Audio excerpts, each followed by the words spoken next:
Alô, Colicast!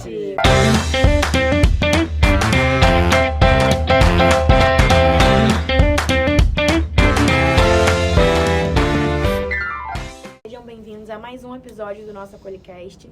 No episódio de hoje a gente vai lidar questões como inteligência emocional, adaptação cultural e de que maneira lidar com emoções e conflitos que podem vir a surgir no dia a dia de um imigrante. E para ajudar a gente nesse debate, a gente chamou uma convidada muito especial aqui, que além de professora da SPM, ela também é psicóloga, a professora Beth Weinstock. Bem-vinda, professora. Obrigada, gente. Tudo bem? Tudo bem, professora. Que prazer estar fazendo parte desse programa com vocês, com esses alunos tão entusiasmados, com brilho nos olhos, para falar de um tema tão especial.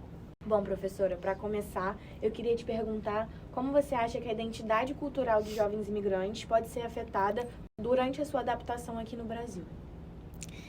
Olha, quando a gente fala em emoções, toda a nossa vida se vê afetada quando a gente não consegue administrar adequadamente essas emoções. Então, o nosso foco, quando a gente fala em inteligência emocional, só para fazer uma alusão à introdução que vocês fizeram, que a gente conversaria sobre inteligência emocional. Então, a inteligência emocional, primeiro, se refere a um autoconhecimento muito profundo. Quem é você? Aonde você está? Aonde você quer chegar? Que emoções você sente? Que emoções são essas? Identificar como você está se sentindo em cada momento. Gerenciar essas emoções, administrar essas emoções. Então, quando a gente fala de administrar, não quer dizer controlar e deixar de sentir, mas administrar da melhor maneira possível, para que elas sejam expressas da maneira mais adequada, nos contextos mais diversos, da forma ideal. Se automotivar. Então, apesar de você estar sentindo, por exemplo, uma emoção muito difícil ou atravessando um momento muito complicado, você conseguir ter essa automotivação interna para prosseguir, para cumprir os seus objetivos, para ter um foco. A gente também fala de empatia, apesar de mares turbulentos, de situações muito complexas, você conseguir enxergar o outro, as necessidades do outro. E, finalmente, o último pilar é o relacionamento interpessoal, você conseguir estabelecer uma boa comunicação. Então, quando a gente fala de inteligência emocional, a gente precisa buscar um equilíbrio em cada um desses pilares, de forma que a gente possa se conectar com a nossa identidade da maneira mais respeitosa possível, que a gente não se violente, que a gente passe a nossa vida em busca dessa identidade autêntica, sentindo que estamos sendo o nosso melhor. Sim. Mesmo que o nosso melhor não seja o melhor todos os dias, porque ele se altera muito dependendo dos acontecimentos da nossa vida, mas que a cada dia a gente se conecte com o nosso eu mais profundo e a gente possa fazer a entrega do nosso melhor. Então, quando a gente pensa nos imigrantes, é claro que eles estão atravessando situações muito críticas, de muitas dificuldades, e eles querem fazer o seu melhor nessa nova etapa de vida. Só que é um seu melhor de uma maneira muito difícil, com circunstâncias muito cruéis. Então, eles chegam sem falar a língua, eles chegam muitas vezes separados dos seus seres mais queridos, seus pais ou seus filhos pequenos que tiveram que ficar no país de origem aguardando uma oportunidade melhor, ou seus parceiros de vidas, esposas, maridos ou irmãos. Chegam muitas vezes talvez não saudáveis fisicamente, com feridas e com dores e sem recursos adequados para buscarem os médicos ideais ou os medicamentos mais adequados, um lugar de moradia onde eles possam se sentir seguros, sem perspectivas de qual vai ser o próximo trabalho, como é que vai ser o sustento deles no dia a dia. Então, essa situação de vulnerabilidade é uma situação que deixa muitos imigrantes sem chão e, mais do que nunca, é preciso que eles se conectem com esse eu interior, e exercitem essa inteligência emocional para entenderem que aquelas dificuldades elas são temporárias, mesmo que persistam ao longo de um bom tempo, mas elas vão melhorando pouco a pouco, melhorando dia a dia. Quanto mais for a sua força interior de seguir adiante, de dar um passo de cada vez, de se entregar por inteiro, de conseguir persistir e se automotivar em busca dos seus objetivos. Obrigado. Então, a nossa próxima pergunta eram quais estratégias psicológicas, na sua opinião, podem ajudar esses jovens imigrantes a lidar com o estresse da adaptação cultural aqui no Brasil? Olha, é uma série de fatores, né, que esses jovens precisam implementar. Falando do ponto de vista da psicologia, caso exista a possibilidade da busca de um serviço terapêutico, isso, na minha opinião, seria fundamental. Felizmente, no Brasil, em diversas cidades brasileiras, nós temos centros terapêuticos que oferecem terapia gratuita a pessoas mais necessitadas, e quando não são sessões gratuitas, são sessões a um valor bastante acessível e que realmente valeria a pena essa procura.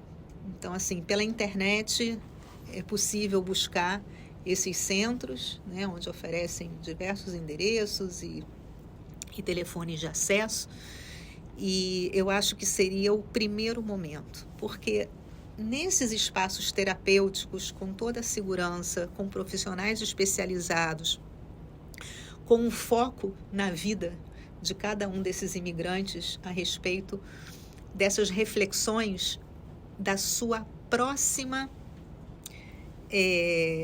digamos assim, morada, que é aqui no Brasil. Ele vem de um lugar e ele repentinamente está em um outro lugar completamente estranho.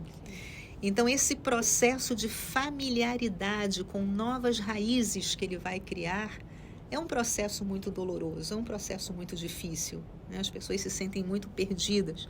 Então, esse espaço terapêutico seria um espaço justamente para falar sobre esses medos, sobre esses anseios, sobre as inseguranças, sobre os futuros sonhos, sobre a ousadia de tentar ou empreender, ou conseguir um emprego, ou um novo estudo, um novo relacionamento. E esses profissionais se sentiriam cada vez mais fortalecidos e confiantes com eles mesmos para darem esses passos. Então, quando você tem um terapeuta acompanhando, alguém que de fora te dá algumas pílulas, alguns insights e te fortalece para que você mesmo se fortaleça e você mesmo impulsione o seu autoconhecimento, esse é um processo muito valioso. Então, claro que muitas pessoas dirão, não, mas eu não tenho condições, eu não tenho possibilidade de arcar com esse tratamento, e por isso eu faço esse alerta de que existem muitas instituições que oferecem esse serviço gratuitamente. Em um segundo momento, eu acho que é muito importante que esses imigrantes procurem se abrir ao máximo e se conectar ao máximo com pessoas locais, né, com quem eles tenham afinidade, que se abram para novas amizades. A gente sabe que muitos imigrantes se fecham em suas bolhas e não interagem, e muitas vezes nem têm a força de vontade de aprender um novo idioma para interagir. Mas na medida em que eles fazem esse esforço de interação, né, de aprender o idioma local, de fazer uma amizade, nem com um número numeroso de amigos, não estou nem falando de quantidade, estou falando de qualidade. Se eles tiverem 2 amigos bons, aqueles amigos vão dar tudo de si para guiar esse imigrante num caminho de luz. Né? O que é o caminho de luz? Um caminho que seja bom para ele, que tenha conexão com os seus sonhos, que tenha conexão com os seus talentos, com as suas habilidades. O que esse imigrante sabe fazer de bom? Ele é bom em quê? Então, esses amigos, eles podem orientar esse imigrante aonde ele pode estudar, né? Que faculdade seria interessante? Será que ele já concluiu o ensino médio? Como é que ele pode concluir esse ensino médio? Será que ele já sabe suficientemente bem o idioma, no caso do Brasil, o português? Aonde é que ele pode aperfeiçoar esse idioma para que ele possa concluir o ensino médio, para que ele possa fazer uma faculdade, para que ele possa ter um emprego digno?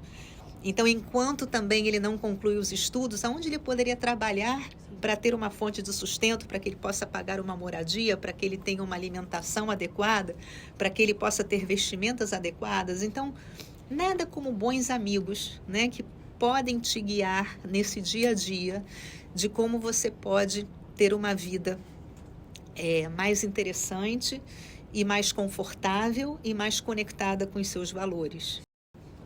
Muito bem colocado, professora. Para finalizar, eu queria te perguntar qual dica, qual insight você daria para os imigrantes que, num primeiro momento que estão aqui, provavelmente vão ter que lidar com o isolamento e com a solidão? Eu acho que entender que essa é uma situação temporária e que tudo passa. Sim. Tudo passa. Eu sou neta de imigrantes. Legal. Meus avós vieram da Rússia, vieram com pouquíssimo dinheiro no bolso. E meu avô, por exemplo, veio carregando uma máquina que fazia roupinhas de tricô para bebês. Porque aonde ele morava, na Bessarábia, era a fonte de sustento da família. E ele deixou os pais lá, fugindo da Primeira Guerra, e chegou aqui sozinho, sem falar o idioma, com essa máquina debaixo do braço. E a primeira coisa que ele começou a fazer foi percorrer as redondezas, os comércios, as lojas, para ver se ele teria espaço para oferecer o que ele sabia fazer. E aí, tendo esse olhar atento, ele observou que tinham muitas lojas de roupa masculina e poucos modelos de gravata. Em uma das lojas, ele viu uma gravata de tricô. Em uma loja apenas. Ele viu que não existia em outras, apenas em uma ele viu. E ele vislumbrou ali uma oportunidade. Ele tinha uma máquina de tricô que fabricava roupinhas de bebê, mas ele teve um insight. Quem sabe ele não adaptava essa máquina para fazer gravatas de tricô. E aí, com muita habilidade manual, ele fez isso.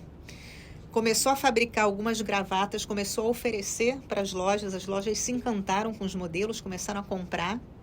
E aí ele foi aos pouquinhos prosperando. Ele montou uma fábrica no quintal da casa dele. E essa fábrica foi crescendo e foi a fonte de sustento que ele teve para dar uma excelente educação para os filhos. Então é uma história que me emociona muito, porque ele chegou sem falar uma palavra de português e justamente se abrindo à criatividade, a novas oportunidades, ele teve esse insight de oferecer alguma coisa diferente. Então eu acho que os imigrantes, eles têm um diferencial competitivo muito interessante, porque pelo fato deles terem uma outra cultura, uma outra visão, eles podem trazer muitas coisas diferentes, né, que não são conhecidas, e surpreender com novas ideias.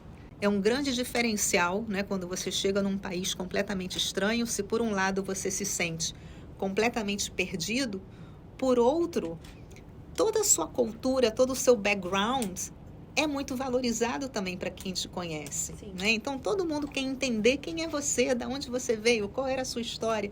Então, se abrir também para falar de si, para propor ideias, para fazer um brainstorming, é não ter medo de ser diferente. O ser diferente é bom, porque é nessa troca da diferença que a gente cresce. Professora, muito obrigada. A gente agradece muito pela sua participação. É isso, gente. Foi mais um Acolicast. Fiquem ligados porque vai ter mais. Obrigada. Tchau.